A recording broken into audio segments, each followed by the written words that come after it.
The cameras were rolling, the studio lights blazing, and the audience buzzing with anticipation. It was supposed to be just another fiery debate on live television, the kind that had become common in the political world. But what happened that night would shock millions, silence a crowded room, and leave Candace Owens shaken in a way no one had ever seen before. Candace Owens had built her reputation on boldness. She was sharp, quick-witted, and unafraid to challenge anyone who dared to oppose her. On this evening, she sat confidently across from Senator John Kennedy, expecting an easy sparring match. She had handled tougher opponents, or so she thought.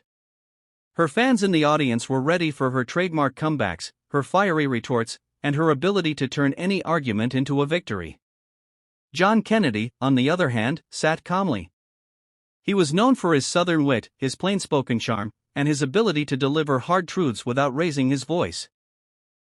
He looked more like a grandfather sharing stories on a porch than a politician ready for battle. But beneath his gentle demeanor was a razor-sharp mind and a heart that had lived through more struggles than Candace could imagine. The debate began as expected. Candace, energetic and unrelenting, fired off statistics, bold claims, and fiery one-liners that made the audience laugh and applaud. Kennedy listened patiently, hands folded, nodding at times, but saying little.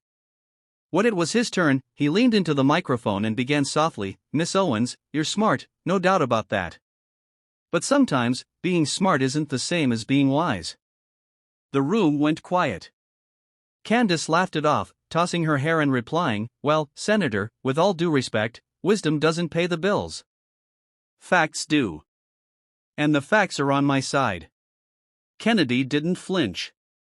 He leaned back, his eyes steady on hers, and began telling a story, not about politics, not about numbers, but about people. He spoke of his father, who worked long nights at a small store just to keep food on the table. He spoke of the single mothers he had met back home in Louisiana, women who had 3 jobs but still couldn't afford healthcare for their children. He spoke of the janitor who cleaned his office late at night, a man who never asked for recognition but whose hard work kept everything running smoothly. "These folks don't care about who wins an argument on TV," Kennedy said softly. "They care about whether they can afford a gallon of milk. They care about whether their kids will come home safe. They care about whether they'll ever feel like this country sees them not as pawns in a political fight, but as human beings with dignity." Candace's smile faltered. For the first time that night, she didn't have a comeback ready. The audience, usually quick to cheer or laugh, was silent. Every word Kennedy spoke seemed to hang in the air, heavy and undeniable.